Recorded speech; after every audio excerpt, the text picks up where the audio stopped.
Soporté el frío durante casi 1 hora, en medio del aeropuerto, viéndolos alzar sus copas en la foto de familias al completo. El problema era que yo no salía en ella.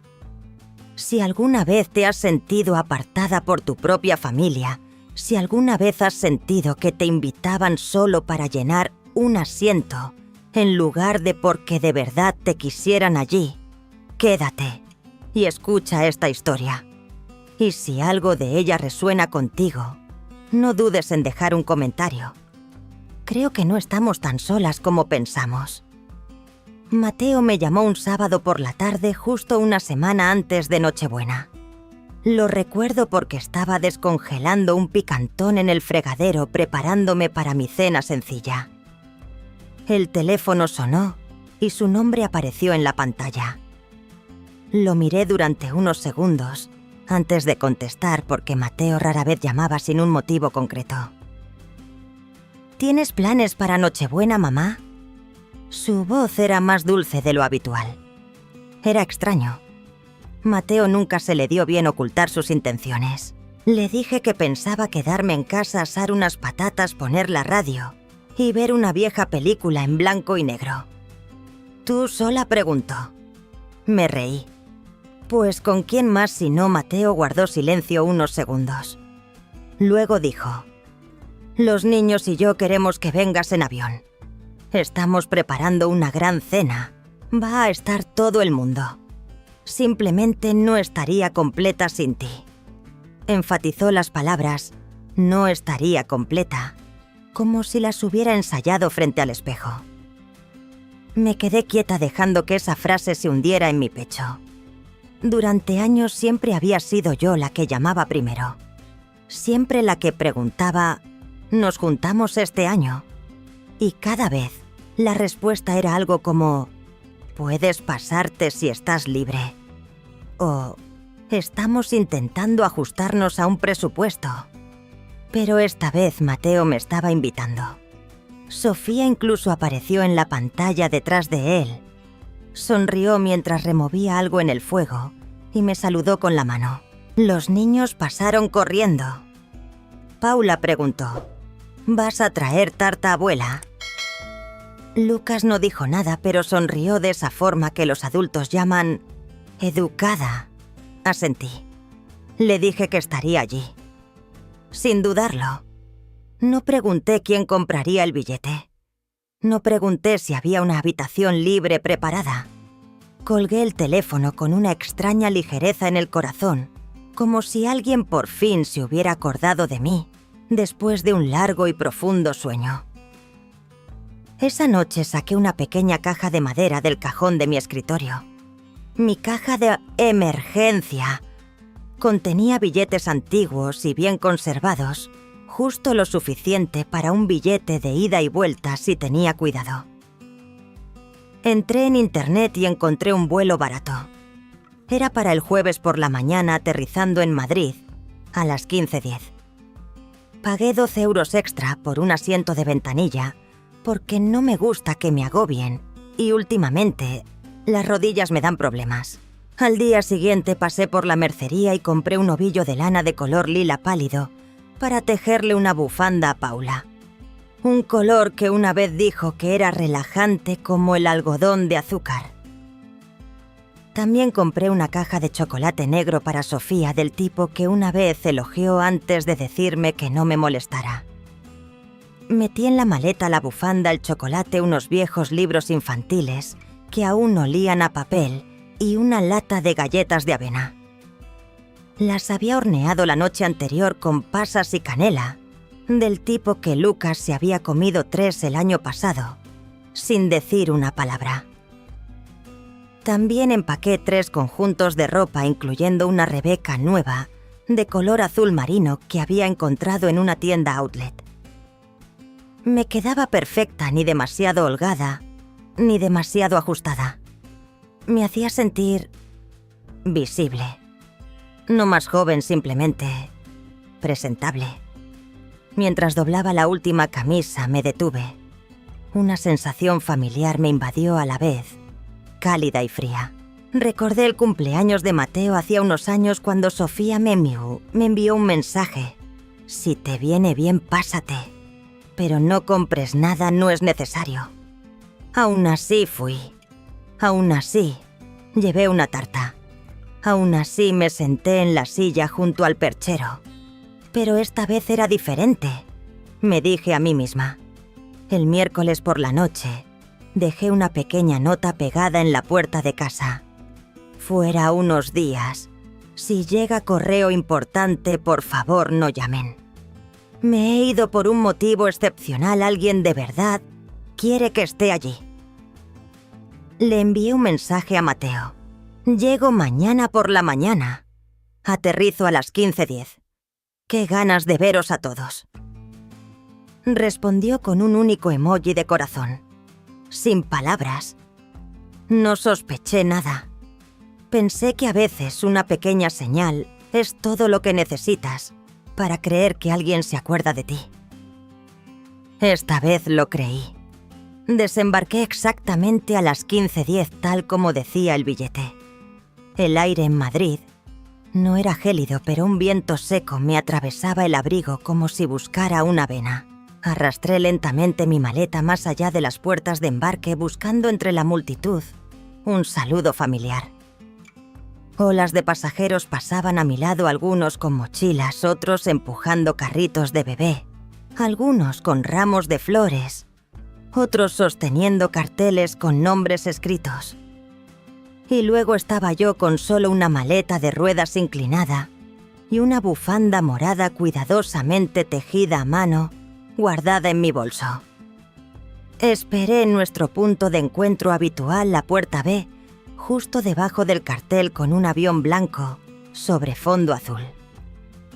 Mateo me había recogido allí 2 veces antes, la primera cuando Paula apenas aprendía a caminar y de nuevo hacía 3 años cuando vine para su cumpleaños. Era el mismo lugar donde una vez tuve que esperar casi 20 minutos porque estaban atascados en el tráfico. Esta vez yo había llegado pronto. Revisé mis mensajes de nuevo, Sofía. Estamos de camino. No había más mensajes después de ese. Nadie preguntando si habías aterrizado, ni mencionando que llegaban tarde, ni preguntando si estaba bien. Miré el reloj. Las 15:22. El aeropuerto se estaba llenando. Las escenas de reencuentro eran tan vivas, tan apropiadas para las fiestas.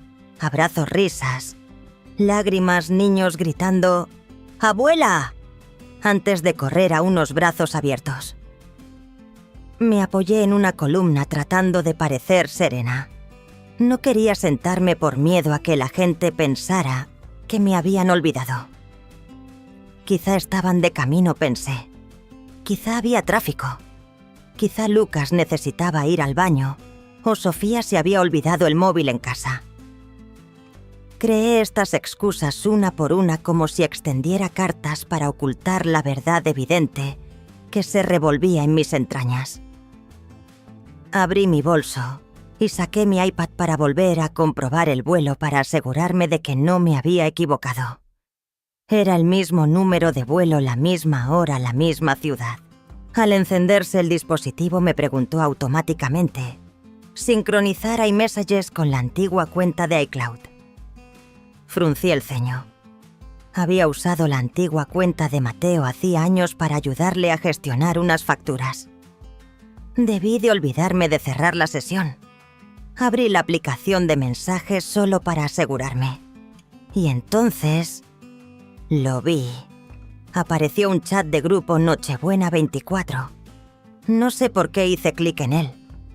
Quizá el nombre me resultaba familiar. Quizá fue el nuevo mensaje no leído en gris: Mateo, aseguraos de que no salga en la foto de familia. El corazón me dio un vuelco. Subí para leer más. Sofía, no la dejéis acercarse a los cuchillos. ¿Os acordáis del año pasado? Se cortó la mano y manchó de sangre la fuente de la tarta. Paula, no quiero sentarme a su lado. Hace preguntas raras. Hubo una pausa y luego otro mensaje de Mateo como una instrucción final. No digáis que no estaba invitada. Decid que nos equivocamos con la fecha. No podía respirar. Todo a mi alrededor pareció congelarse durante unos segundos. Solo las luces del aeropuerto seguían parpadeando y el anuncio del siguiente vuelo resonaba por los altavoces. No lloré. No porque no estuviera triste, sino porque estaba demasiado aturdida para sentirlo adecuadamente. Cerré el iPad, lo guardé de nuevo en mi bolso y lo cerré con cuidado como si solo contuviera viejos recibos. Me erguí y me ajusté el abrigo. Nadie me llamó por mi nombre. Nadie corrió hacia mí diciendo: «Abuela, lo siento mucho, llegamos tarde». No hubo nada. Arrastré lentamente mi maleta fuera de la terminal. Fuera había empezado a nevar ligeramente. Pequeños copos se adherían al asa de polipiel desgastada de mi maleta. Pasé junto a la fila de taxis sin llamar a ninguno. No abrí ninguna aplicación de BTC. Simplemente seguí caminando. Pasé junto a un hombre que sostenía un ramo de rosas, sus ojos buscando entre la multitud. Entonces gritó: «¡Mamá!». Me detuve con el corazón palpitando un instante fugaz en el que pensé que alguien podría estar esperándome todavía. Pero entonces otra mujer, quizá de unos 60 años, corrió a abrazar al joven. Ambos sonreían radiantes. Ella aceptó las flores y le susurró algo al oído. Un abrazo genuino. Una sonrisa real. No sentí celos. Solo me sentí fuera de lugar. Seguí caminando más allá del aparcamiento, más allá de las filas de autobuses lanzadera, más allá de las señales verdes de dirección. Nadie me llamó. Nadie me preguntó a dónde iba. Yo tampoco sabía a dónde iba.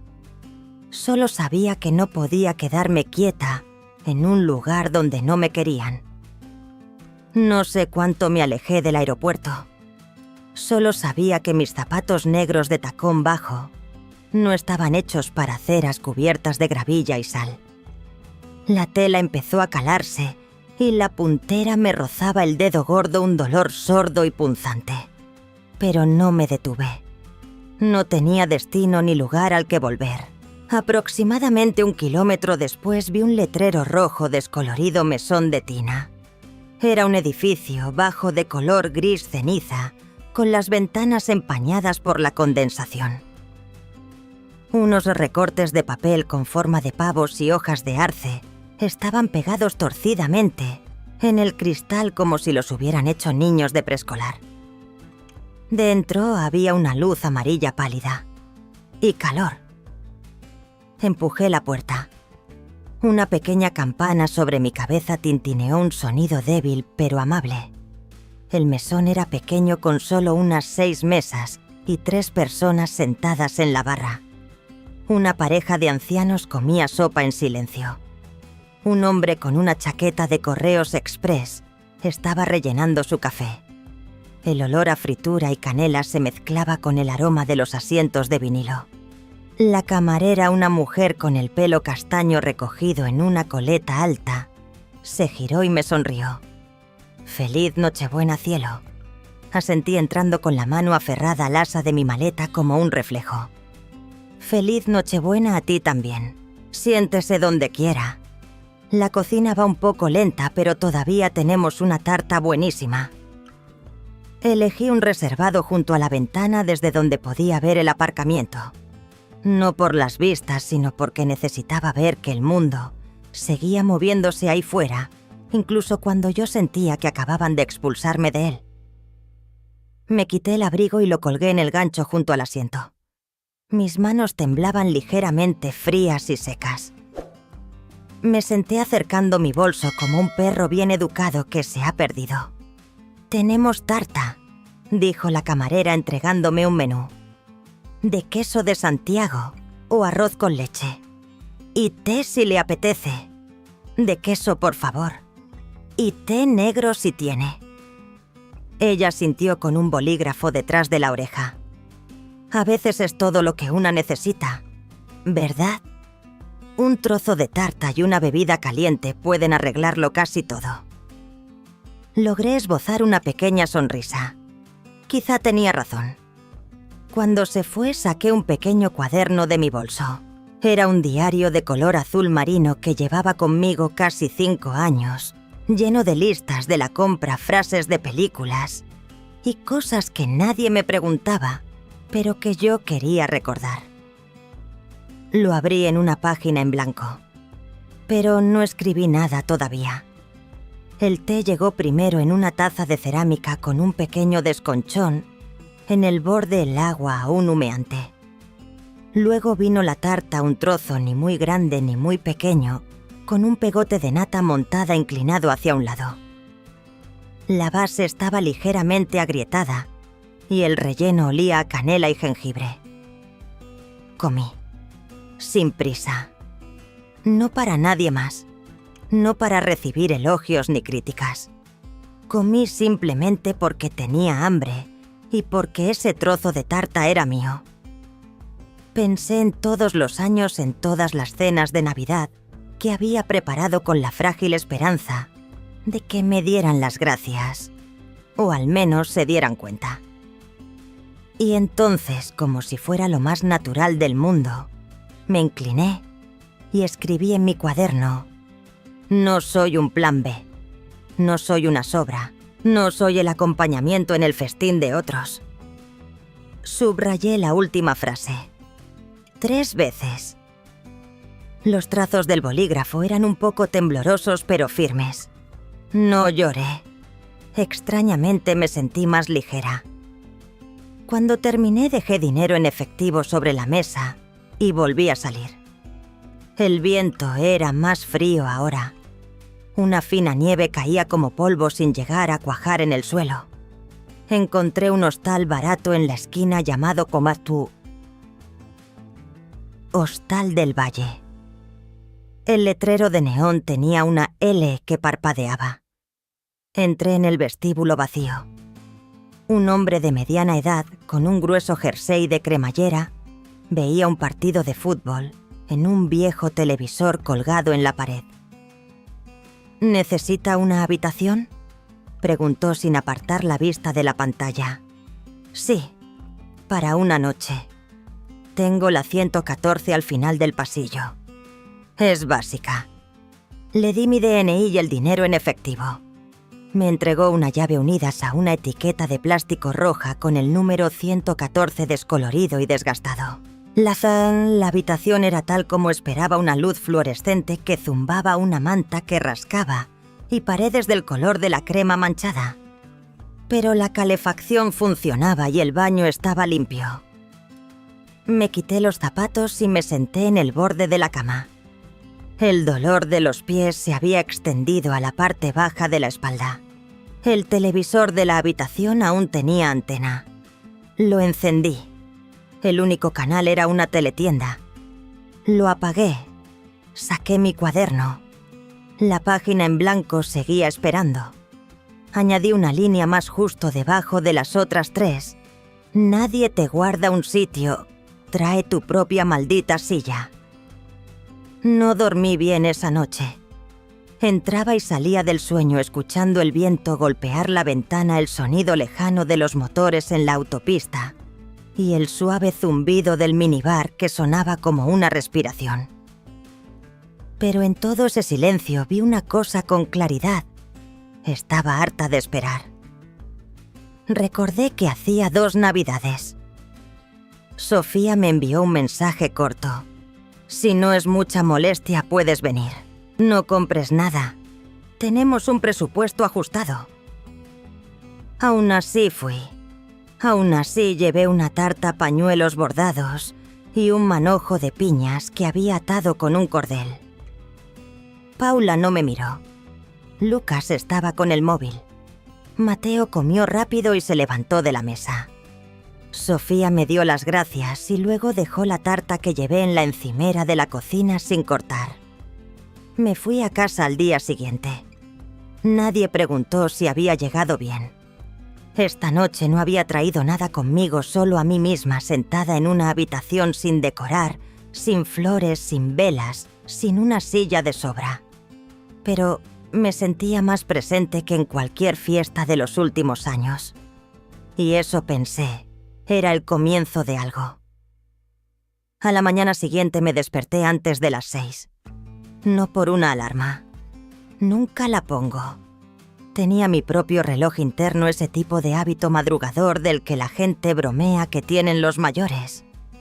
Pero hoy no me desperté por costumbre. Me desperté porque estaba harta de quedarme quieta.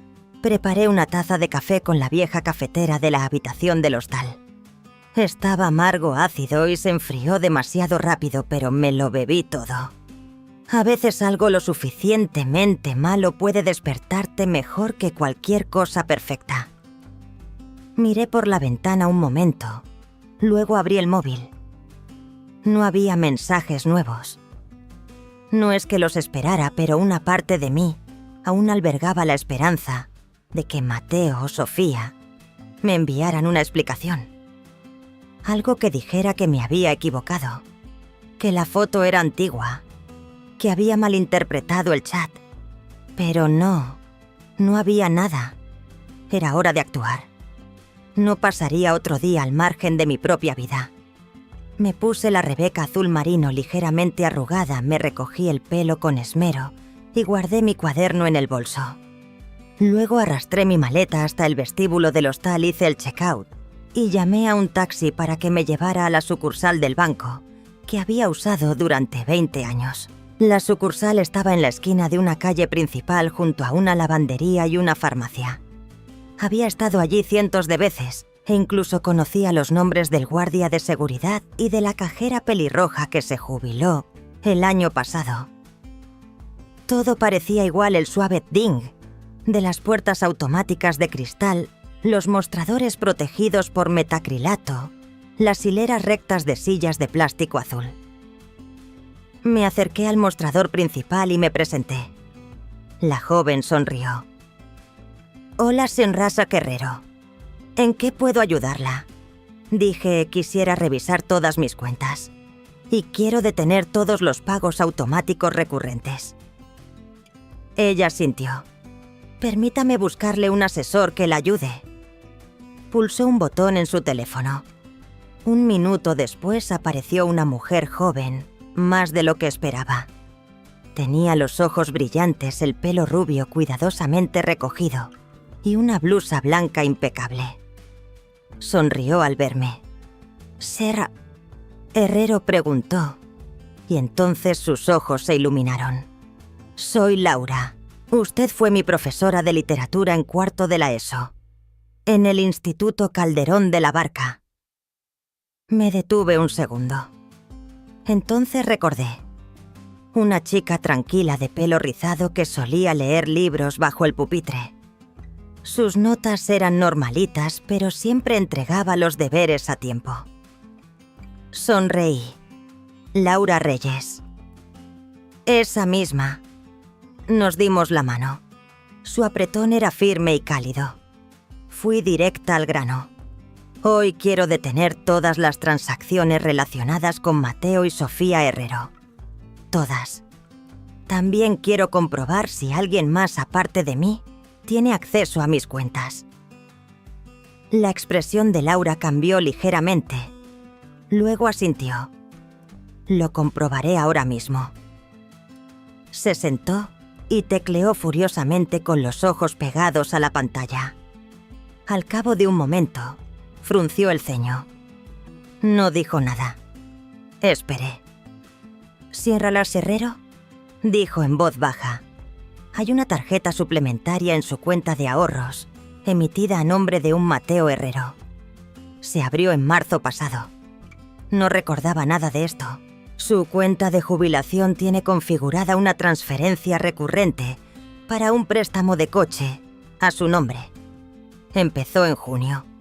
También hay un inicio de sesión secundario que accede con frecuencia a la cuenta desde una dirección IP en Pozuelo de Alarcón».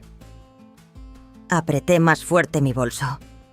Por favor, imprímame todos los documentos relacionados, incluyendo cualquier formulario de autorización, solicitudes, cualquier cosa con mi firma. Laura no preguntó por qué. Solo asintió, imprimió los papeles y los colocó en silencio frente a mí. Miré las copias. En el recuadro de la firma estaba mi nombre escrito correctamente en tinta azul, pero no era mi letra. Yo nunca había firmado ese papel. Levanté la vista. Nunca firmé ningún formulario autorizándole a abrir una tarjeta suplementaria. Laura sintió levemente, sus ojos ya no eran alegres. La creo, dijo, y luego susurró. Veo esto más a menudo de lo que se imagina. Respiré hondo. Ahora necesito que revoque todo acceso. Elimine todos los pagos recurrentes conectados a él o a Sofía. No quiero que se retire ni un céntimo más sin mi consentimiento explícito. Laura sintió. Y el poder notarial sabía de lo que hablaba. Mateo era mi apoderado legal en caso de una emergencia de salud. Lo habíamos establecido después de que mi marido falleciera.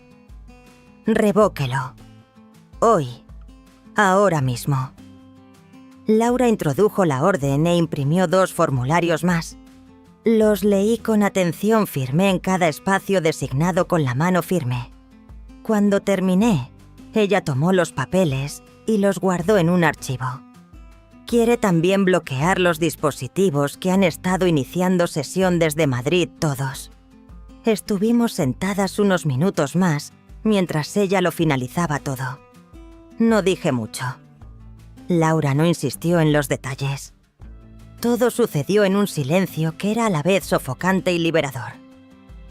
Finalmente, Laura recogió los archivos.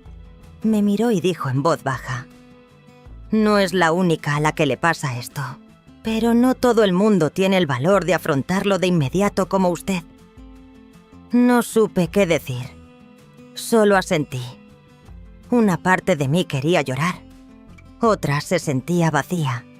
Pero la parte más importante se sentía clara, había tomado medidas y no iba a dar marcha atrás. Me levanté, le di las gracias a Laura y salí del banco. El viento afuera era más frío que esa mañana, pero esta vez no me subí el cuello del abrigo. Siempre pensé que sería el tipo de persona que mantiene todo igual hasta el final. No porque tuviera miedo al cambio, sino porque durante mucho tiempo había creído que mantener las cosas igual significaba ser leal. Leal a los recuerdos, a la familia, a las cosas que una vez creí correctas. Pero esta mañana, al pisar el umbral del viejo despacho de abogados, con la placa de latón que decía Javier Soler en Asociados, mis zapatos aún manchados de sal de las aceras de ayer, supe que ya no era leal a las viejas costumbres. Era leal a mí misma. La casa de 2 plantas donde el señor Javier Soler tenía su despacho no había cambiado en casi 20 años. La misma puerta marrón oscuro que crujía, los mismos escalones de piedra que resbalaban un poco cuando estaban húmedos, el mismo olor a papel viejo, mezclado con un leve toque a tabaco. La recepcionista ya no era la pelirroja Maureen, sino un joven más joven que mi nieto. Pero las paredes eran las mismas y el reloj de pie del vestíbulo seguía marcando el tiempo con el mismo ritmo constante. Tengo una cita a las 9 con el señor Javier Soler, dije. El joven asintió educadamente. La está esperando señor Herrero. Entré en el despacho familiar, la misma habitación donde me había sentado con mi marido para redactar nuestro primer testamento, después de comprar nuestra pequeña casa en Salamanca. Mateo estaba entonces en segundo de carrera y Clara ni siquiera había... Javier Soler se levantó al verme tan cortés como siempre.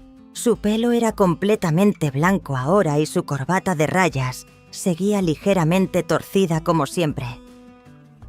Amparo, dijo su voz más profunda y ronca de lo que recordaba. Me alegro de volver a verla. Siempre parece que nos encontramos en los momentos más extraños, ¿verdad? Me senté. Me quité los guantes y me alisé el bajo del jersey. Él se sentó frente a mí ordenando su bloc de notas.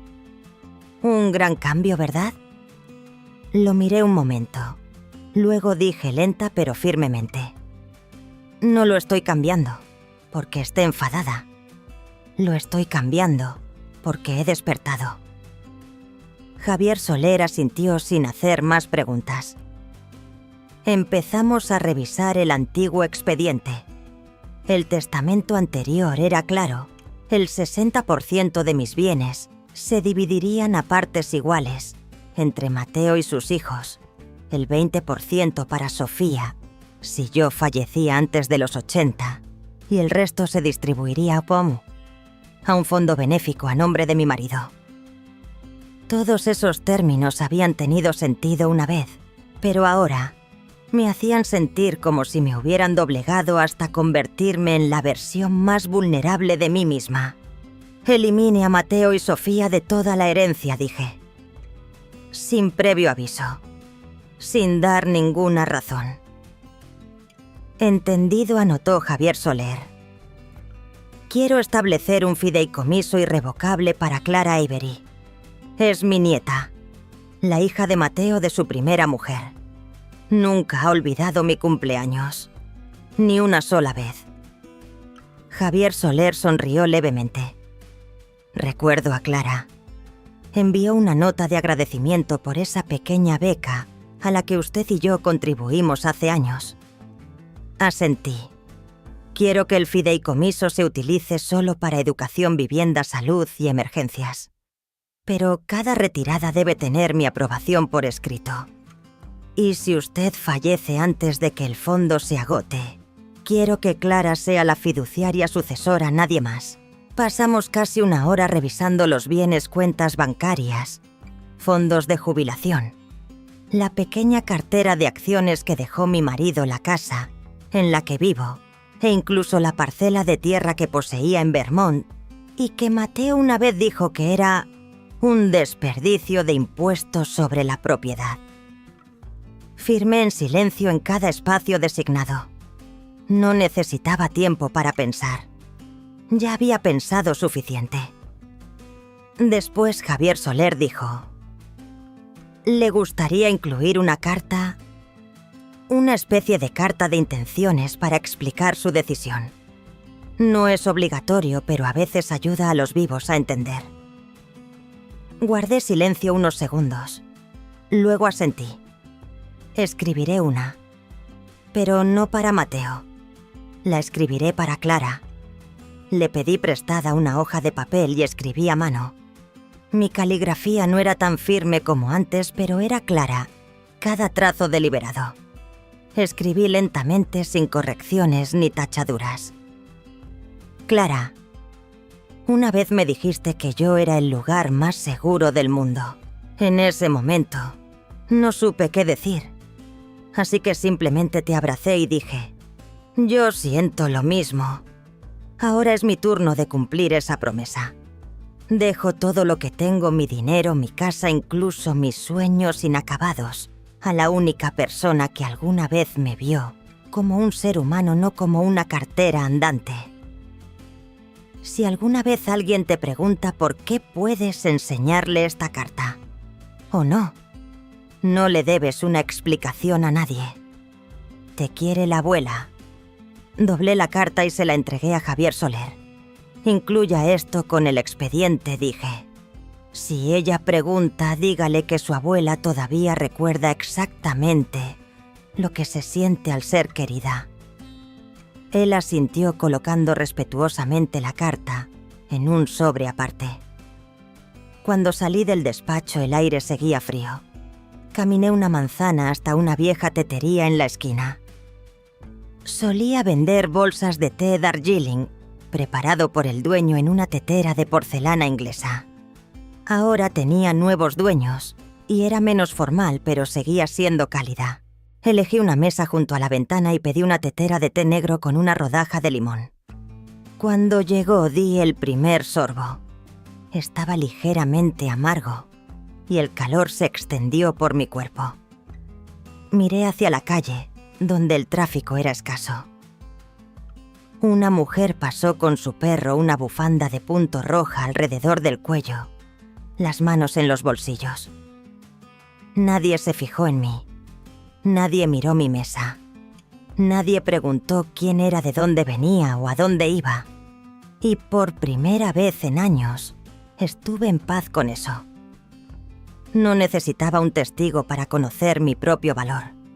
No necesitaba un nombre en una foto de familia o un gracias vacío en un día de fiesta. Había empezado a vivir como yo misma y nunca me había visto tan claramente. El mensaje de texto llegó mientras doblaba una colada de ropa caliente en la lavandería. Abrí el móvil y vi una foto, mi propia letra en tinta azul en una hoja de papel de color amarillo pálido. La carta que había escrito para Clara en el despacho de Javier Soler estaba ahora en sus manos. El mensaje que seguía eran solo unas pocas palabras. Abuela, he leído la parte de no soy el acompañamiento y he llorado. Tengo el fin de semana libre. ¿Puedo ir a verte? Me senté con las manos todavía sosteniendo un calcetín de lana caliente. Un espacio tranquilo en mi pecho exhaló como si alguien hubiera abierto suavemente la puerta de una habitación oscura a la que me había acostumbrado. No tuve que pensarlo. Respondí, te estaré esperando. El sábado por la mañana llegué a la estación de tren, un poco antes. Siempre me gusta llegar pronto, en parte porque no quiero que nadie tenga que esperarme y en parte porque me gusta observar a la gente. La forma en que se saludan, con abrazos, con lágrimas, con silencios, con dudas. En una estación todos esos abrazos son igualmente valiosos, ya sea para alguien que regresa o para alguien que fue olvidado. Llevaba conmigo una pequeña bolsa de papel marrón. Dentro había un sándwich de pollo frío, una manzana roja y una botella de agua. No porque pensara que Clara era incapaz de cuidarse sola, sino porque una vez fui la única persona que se acordó de preguntarle, ¿has comido hoy? El tren llegó a las 11:37, tal como indicaba el panel. Vi bajar a los pasajeros, algunos con maletas, otros con auriculares, otros enviando mensajes, mientras caminaban con los ojos pegados a sus pantallas. Entonces vi a Clara. Llevaba una sudadera gris holgada, el pelo recogido bajo un gorro, de punto de color vino, y un bolso de lona colgado del hombro. Cuando me vio se detuvo medio segundo, y luego esbozó una sonrisa que era puro sol. Abuela llamó su voz suave pero clara. Caminó rápidamente hacia mí y luego me abrazó, un abrazo de verdad. Sin prisas, sin formalidades, sin ser para la galería. Hola, cariño, dije apoyando mi mejilla en su pelo. Te he echado de menos. No le pregunté por qué había venido. No lo necesitaba.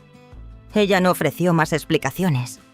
Simplemente cogimos su maleta y nos fuimos a casa. De vuelta en casa, Clara se sintió como si nunca se hubiera ido. Se quitó los zapatos, colgó el abrigo en el perchero y se sentó directamente en su rincón favorito del sofá. Puse una tetera al fuego y saqué un recipiente de salsa de pasta del congelador. Siempre hago de más para los días en que no me apetece cocinar. ¿Puedes picar las cebollas?, le pregunté. ¡Claro! Clara acercó una silla y lavó el cuchillo. Cocinamos en un silencio cómodo, lleno solo por el sonido del agua hirviendo el cuchillo contra la tabla de cortar de madera y el aroma del aceite de oliva y el ajo calentándose en la sartén. ¿Qué tal la universidad?, pregunté pasándole una bolsa de espinacas. Estresante, dijo. Pero puedo con ello. Estuve en el turno de noche en urgencias la semana pasada y fui la primera en darme cuenta de que una anciana estaba entrando en shock diabético. «Eres tan lista», dije, y me di cuenta de que no le había dicho eso a nadie en mucho tiempo. Clara me miró un momento y luego dijo en voz baja: «Todavía escucho esa nota de voz que me guardaste para cuando tengo un examen importante. La que me enviaste el año pasado, donde decías: tú solo hazlo lo mejor que puedas, confío en que te encargarás del resto». La escucho una y otra vez. Me calma los nervios. Me volví para remover la salsa intentando ocultar el escozor en mis ojos. Pensaba que mis palabras eran solo susurros en el viento. Resulta que estaban avivando las llamas de mi pequeña nieta. Después de cenar preparamos té y colocamos el viejo tablero de ajedrez de madera sobre la mesa. Había pertenecido a mi marido. A Clara le encantaba jugar desde que era pequeña. Dejé que Clara moviera primero. Pensaba sus jugadas lenta y firmemente. Yo tampoco tenía prisa. Ganó la primera partida. Sonreí. «Ya no me tienes compasión». «Nunca la tuve», respondió con un guiño travieso. Gané la segunda partida. No por suerte, simplemente había aprendido a anticipar sus movimientos. Ambas nos reímos como si compartiéramos un secreto que solo nosotras dos entendíamos. Serví más té y me recliné en mi silla. «¿Recuerdas el año pasado?», dije cuando llevé esa tarta, y Paula ni siquiera quiso probar un trozo. Mateo dijo: «Sofía ya ha comprado una tarta, no abras otra». Clara asintió. Su expresión se volvió seria. La semana pasada dijo: «Oí a papá decirle a Paula: tu abuela se está volviendo vieja y paranoica». No dije nada. Solo silencio. Paula no sabía que yo estaba detrás de la puerta de la cocina. Lo oí todo. No me sorprendió. Algunas cosas no se dicen no porque piensen que eres demasiado frágil para oírlas, sino porque asumen que ya no eres lo suficientemente fuerte para entenderlas o para defenderte. Pero la gente no envejece por su edad. Envejece cuando se le despoja de su valor y se la trata como una molestia. Miré a Clara. El amor sin respeto es solo una actuación. Ella me miró. «Y tú», dije, «eres la única que nunca me trató como si fuera desechable». Clara no respondió. Simplemente extendió la mano y tomó la mía. Su mano era joven, pero se sentía tan cálida como un viejo recuerdo. Me levanté y fui a mi dormitorio. De un pequeño cajón saqué una caja de terciopelo azul pálido. Dentro había un par de pendientes de plata en forma de lágrimas sencillos pero elegantes. Había planeado dárselos a Paula para su 16º cumpleaños, pero nunca tuve la oportunidad. O tal vez nunca tuve el valor de ofrecérselos. Coloqué la caja en la palma de Clara. «Son para ti. No porque los pidieras, sino porque te los mereces». Clara abrió la caja con los ojos llenos de lágrimas. «Los llevaré el día de mi graduación». Asentí. No hacía falta decir nada más. Esa noche, mientras leía bajo la luz amarilla de la lámpara, escuchando el sonido de la ducha y el leve aroma a jabón que se colaba por debajo de la puerta, sentí que mi corazón ya no pesaba tanto como antes. No necesitas una familia perfecta. Solo necesitas una persona que te entienda. Solo una nieta que te abrace no por deber, sino por amor. Supe que algo ibas a pasar cuando oí los golpes en la puerta. 3 golpes. Ni muy rápidos ni muy lentos. El tipo de llamada que lleva consigo duda y que ha sido ensayada frente a un espejo. Estaba doblando paños de cocina en la mesa del comedor, todavía disfrutando del suave resplandor de un fin de semana con Clara. Se había ido ayer. La casa estaba más silenciosa, pero ya no era un silencio vacío. Era el silencio de quien ya no necesita explicarse ante nadie. Me levanté y fui a la puerta. Al mirar a través del cristal esmerilado, ya sabía quién era. Sofía. Un abrigo de cachemir beige, un bolso de cuero pulido colgado del hombro, el pelo en ondas perfectas, los labios pintados de un rojo pálido, un color destinado a parecer de buen gusto, pero no y acogedor. Abrí la puerta. Una brisa fría llenó el silencio entre nosotras. «Hola, Amparo», dijo su voz, una mezcla de vacilación ensayada y respiración controlada. «¿Puedo pasar?», asentí levemente. «Pasa, pero no voy a prepararte». Ella sonrió del tipo de sonrisa que se prepara para una negociación. Al entrar, sus ojos recorrieron rápidamente la habitación. Lo vi. Como si buscara polvo, objetos fuera de lugar, o para ver si había alguien más para escuchar. Me senté a la mesa del comedor. Ella se sentó unos segundos después que yo, probablemente esperando una invitación. No se la ofrecí. «Mateo, sinceramente pensó que llegabas el viernes», comenzó su voz, tan suave como la harina. «Cuando vimos la foto publicada en internet nos sentimos fatal. Y los niños...» A Paula le pareció extraño que no devolvieras la llamada. Asentí sin interrumpir. Coloqué suavemente una pila de papeles sobre la mesa. Hojas A4 claramente impresas con el chat del grupo Nochebuena 24. Lo había impreso desde el viejo iPad y había subrayado 3 líneas en rojo.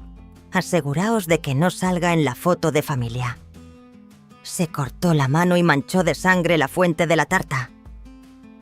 «Decid que nos equivocamos con la fecha». Los ojos de Sofía se congelaron. Vi cómo leía las palabras, aunque intentaba mantener un aire de indiferencia.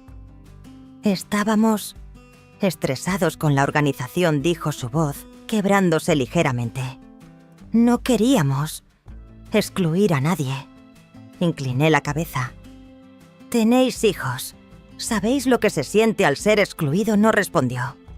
Continué, mi voz suave, pero cada palabra tan afilada como una cuchilla.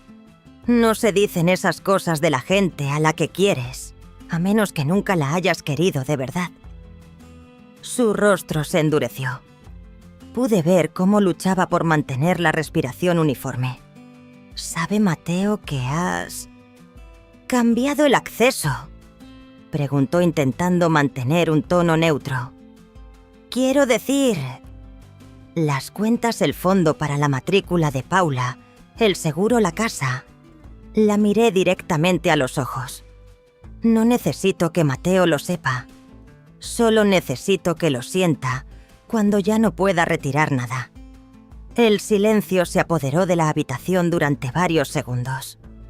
Estaba tan silencioso que podía oír el suave zumbido de la calefacción bajo el suelo.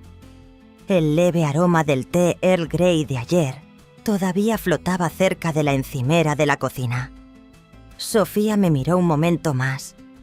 No supe si esperaba que me ablandara o si buscaba una grieta en mi armadura para atacar.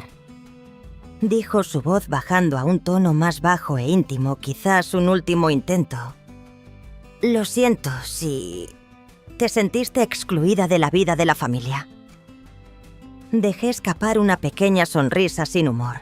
No fue una risa, sino un reflejo de liberación. Me levanté sin esperar a que ella diera la señal de que la conversación había terminado.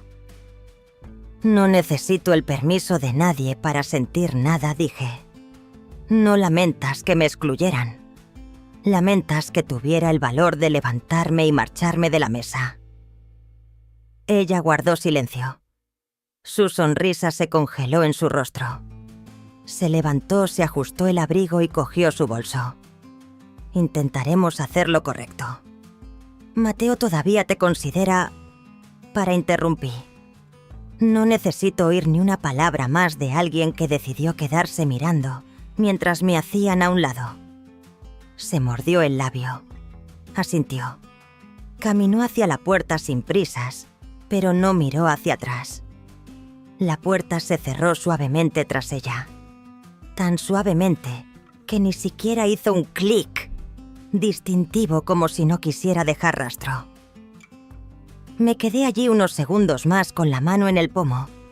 Los latidos de mi corazón estaban tranquilos, como si no hubiera pasado nada, pero lo sabía, algo había terminado de verdad.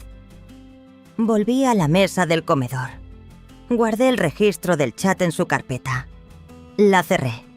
Y por primera vez en años, no sentí que necesitara disculparme por levantarme de mi silla. La llamada llegó el martes por la tarde mientras doblaba una manta de invierno para guardarla en el desván.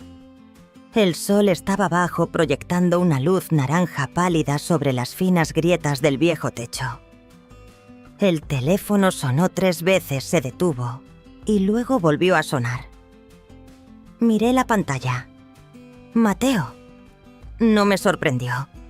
Después de que Sofía saliera por mi puerta con la espalda recta pero los ojos llenos de pánico, sabía que llamaría. Me senté a la mesa de la cocina, dejé que el teléfono sonara y que saltara el buzón de voz. Pero volvió a llamar de inmediato. Contesté. No porque me hubiera ablandado, sino porque ya no veía razón para esconderme. Ya había escuchado suficiente silencio.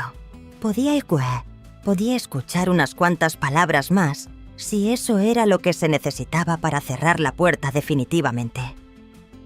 Su voz llegó a través del altavoz más suave y ronca de lo que recordaba.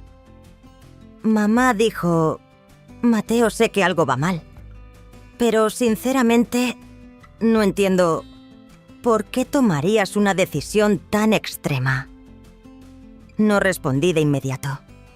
Dejé pasar unos segundos y luego dije con una voz tan neutra, como si estuviera respondiendo una pregunta en el supermercado: no tienes que entenderlo, solo tienes que vivir con las consecuencias de tu abandono. Silencio al otro lado. Pude oír su respiración, luego un sonido como un bolígrafo golpeando suavemente un escritorio. Sofía dijo que reaccionaste por la foto, por el chat de grupo, comenzó. No lo interrumpí. Le dejé hablar. Hacemos todo por esta familia, continuó Mateo. Sofía pasó una semana entera planeando la cena. Estaba todo el mundo. Tú simplemente... Lo corté. No en voz alta. Simplemente con precisión. Yo antes era vuestra familia, pero vosotros nunca fuisteis la mía. Mi voz no tembló. No contenía amargura. Era solo algo que había estado comprimido durante tanto tiempo, como una sombra que finalmente había cobrado forma. Continué. ¿Recuerdas mis 65 cumpleaños? Nadie llamó. Nadie envió nada. Ni siquiera una tarjeta electrónica. Y sin embargo, aún así, hice la transferencia para las tasas escolares de Paula a tiempo el día exacto. Nadie me lo recordó. Nadie me dio las gracias. Mateo no dijo nada. Oí crujir una silla. Probablemente estaba en su despacho o en su coche. Imaginé su expresión confusa, como si no tuviera idea de dónde había venido esta tormenta. Después de un momento, dijo en voz baja: pensé que no te importaban esas cosas. Cerré los ojos. Hubo un destello de dolor, pero ya no era agudo. Era el dolor de una cicatriz curada, del tipo que solo molesta cuando cambia el tiempo. Lo que necesitaba no eran regalos, respondí. Era una silla con mi nombre, no la que está al lado del perchero. No esperé a que respondiera. Dejé la frase suspendida en el aire. Luego dije mis últimas palabras. No quiero discutir, Mateo. Solo quiero que sepas que fui paciente. Tan paciente que olvidé quién era. Ahora simplemente elijo no ser más esa persona. Mateo suspiró. Lo oí claramente. No estaba enfadado, solo confundido. Pero la confusión no es suficiente para cambiar nada. Nunca lo es. Mamá, empezó a decir algo más, pero no necesitaba oírlo. Colgué suavemente el teléfono. Lo dejé sobre la mesa. Afuera las nubes grises se espesaban. Estaba a punto de llover. Me levanté, me serví una taza de té y me senté en mi escritorio. Tomé el papel con marca de agua que decía «Anexo al fideicomiso» de mi abogado Javier Soler y comencé a escribir una carta a mano, la última carta que quería dejarle a Clara, la única nieta que nunca me había hecho sentir invisible. Mi letra estaba ligeramente inclinada. Las yemas de mis dedos me dolían por la artritis, pero no quería usar una máquina de escribir. Necesitaba escribir esto a mano. Necesitaba que cada trazo de tinta se impregnara en el papel como una cicatriz en la piel.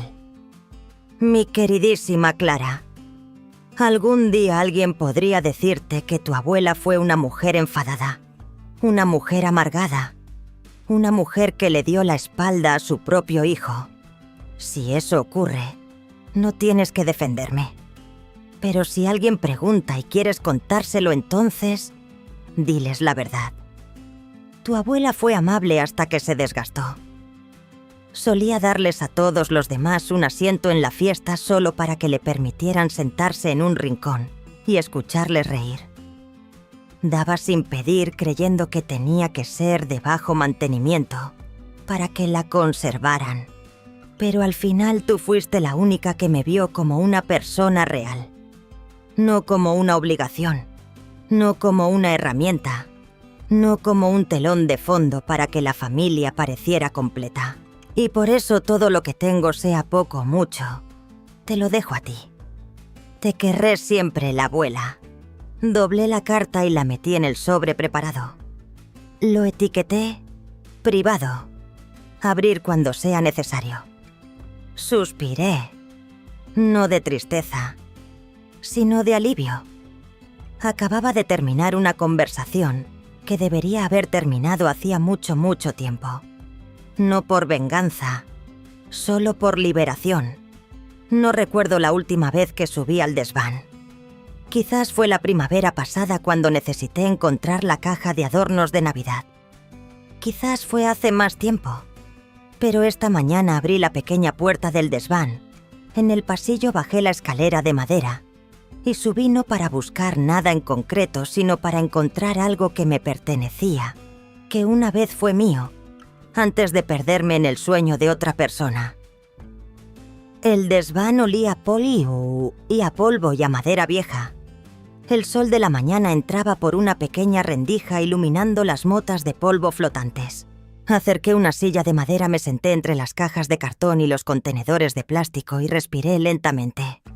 Buscaba un viejo libro de recetas, el que tenía la receta de tarta de manzana que Clara me había pedido.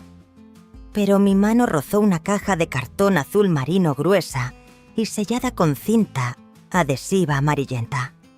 Estaba etiquetada con tinta 1990-2005. La abrí.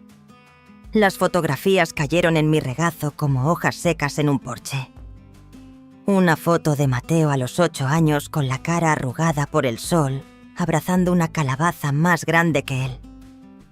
Recordé ese año había insistido en arrastrar la calabaza hasta el coche él solo porque quiero que mamá y papá vean lo fuerte que soy. Debajo de las fotos había unas cuantas cartas. Una de mi marido escrita a mano con la tinta desvaída en los bordes. Siempre piensas que la gente será agradecida. Pero olvidas una cosa, la gente tiende a aprovecharse de quienes no piden nada. La leí 3 veces. Con cada lectura otra gruesa capa de aguante se desprendía de mi pecho. Saqué otra caja etiquetada Transacciones bancarias. 2008-2021. Dentro había copias de transferencias, confirmaciones de préstamos, justificantes de citas bancarias y algunas notas adhesivas con mi propia letra. Transferido dinero para la reparación del coche de Mateo en mayo. Adelantada la matrícula del campamento de verano de Paula. Sofía perdió el trabajo. Enviado un detallito. No sé por qué guardé esos papeles. Quizás para recordar. Quizás porque una pequeña parte de mí Una vez esperó que algún día alguien los viera y entendiera que nunca le di la espalda, incluso cuando todos los demás me la habían dado a mí.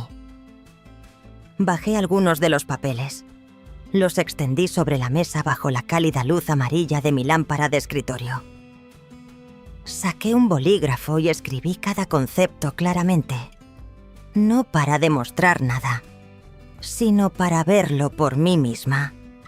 Lista de lo que di 3 pagos del coche de Mateo, 2 facturas de hospital de Sofía, 1 contribución para el funeral de su madre, 4 cumpleaños sin felicitaciones, 6 Nochebuena sin invitación formal, 1 bufanda de punto olvidada en el sofá, 1 lata de galletas sin abrir, decenas de mensajes de ¿estás bien, mamá?, que quedaron sin respuesta.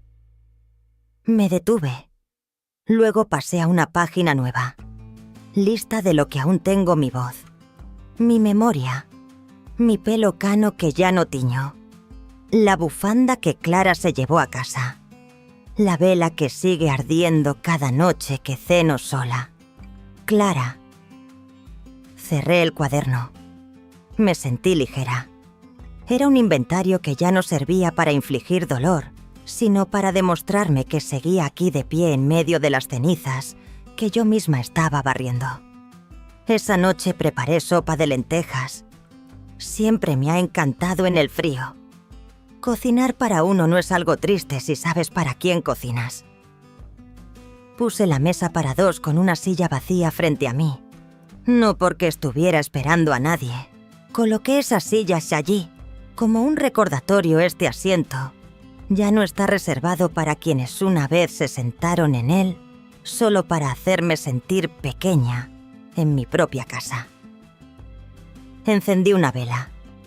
La luz era suave, no deslumbrante, pero lo suficientemente brillante como para iluminar cada pliegue del viejo mantel. Cuando la primera cucharada de sopa tocó mis labios, me di cuenta de algo muy extraño. No me sentía sola. Simplemente me sentía completa de una manera que nunca me había permitido ser. Ya no quería ser parte del sueño de otra persona, especialmente cuando ese sueño no tenía sitio para mí, o solo me mantenía como atrezo para su propio sentido de la decencia.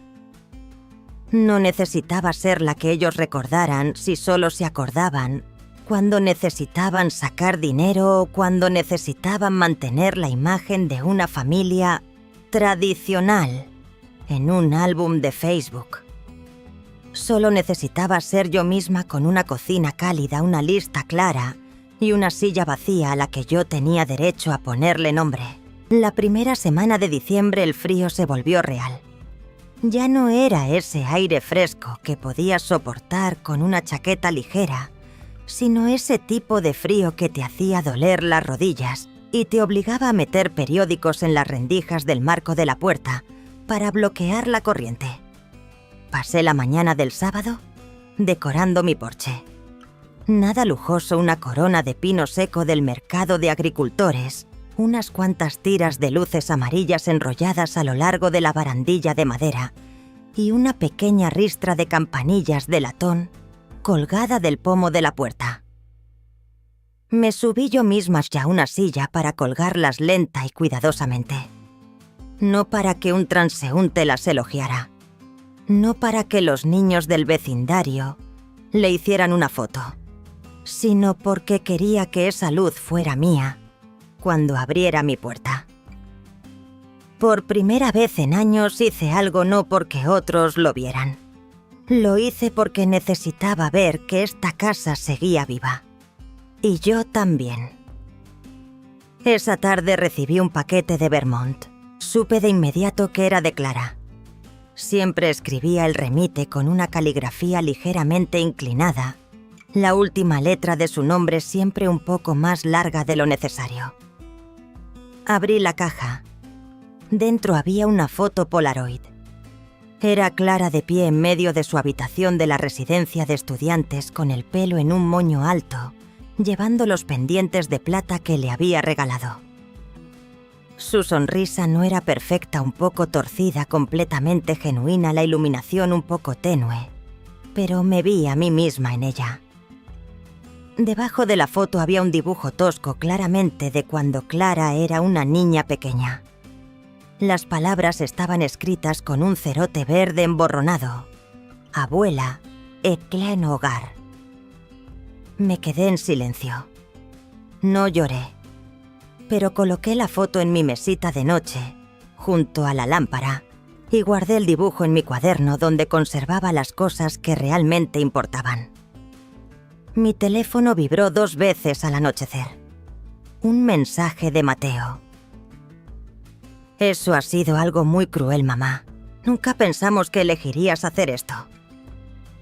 Sofía lloró toda la noche. Paula no entiende lo que está pasando. Miré la pantalla. Sin ira, sin tristeza, solo agotamiento.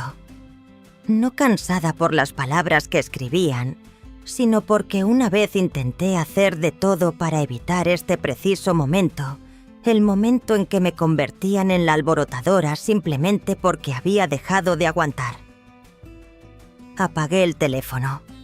No los bloqueé, no borré los mensajes. Simplemente lo apagué. Me serví una taza de té negro con un poco de miel. A mis pies había una alfombra de lana vieja pero cálida. Fuera de la ventana comenzaba a caer la primera nevada de la temporada. Los primeros copos de nieve siempre tienen una forma de hacer que todo sea un poco más silencioso. Me senté junto a la ventana con el té en la mano y no pensé en nada. Ni en Mateo, ni en Sofía, ni en... Deberían haberlo entendido, porque no lo harían. Y ahora ya no necesitaba que lo hicieran. Abrí mi cuaderno, pasé a la última página y escribí: este invierno no necesito una tarjeta. No necesito una tarta. No necesito los buenos deseos de nadie. Solo necesito estar aquí y ser suficiente para mí misma. Añadí una pequeña línea más debajo en tinta roja. No se necesita invitación. No se requiere permiso. Este invierno es mío. Cerré el cuaderno, lo dejé sobre la mesa y me levanté para apagar las luces del salón. Dejé solo la tira de luces amarillas del porche brillando suavemente. Me senté allí en la cálida y silenciosa oscuridad, dejando que la luz de fuera se reflejara en el cristal de la ventana, pintando círculos tenues y brillantes en mis paredes. Nadie llamó a la puerta. Nadie más envió mensajes. Nadie necesitaba que yo fuera testigo de su existencia. Y por primera vez, no lo vi como una pérdida. Lo vi como libertad. No cuento esta historia por lástima. Y ciertamente no la cuento para que alguien me diga que tenía razón. La cuento porque sé que hay otras como yo soportando en silencio día tras día en sus propias casas. Mujeres que han vivido más de la mitad de sus vidas, que se han tragado innumerables, no pasa nada, que han intentado convertirse en la suegra ideal, la madre poco exigente, la abuela fácil de tratar, solo para ser olvidadas cuando no les queda nada que dar. Si estás escuchando esto, quizás también te han sentado en la mesa junto al perchero. Quizás también te has preparado durante un mes solo para recibir un casual «ven si te viene bien». Quizás también te has preguntado «¿soy una carga?». Solía pensar que si era lo suficientemente amable, lo suficientemente paciente, entonces un día la gente vería mi importancia. Pero luego me di cuenta de que la gente solo se aferra a lo que considera útil. Y la amabilidad sin límites no se ve como una virtud, se ve como algo dado por hecho. Y lo que se da por hecho, generalmente se da por sentado. No te estoy diciendo que cortes lazos con nadie. No te estoy diciendo que hagas lo que yo hice. Pero espero que te atrevas a mirar hacia atrás. Mira hacia atrás cuántas veces diste sin recibir. Mira hacia atrás cuánto tiempo permaneciste en silencio, sin que nadie se molestara en preguntar por qué. Mira hacia atrás y pregúntate si sigues siendo tú misma, o si solo estás interpretando un papel en la historia de otra persona. Me llevó años aprender algo que debería haber sido simple. El amor sin respeto no es amor.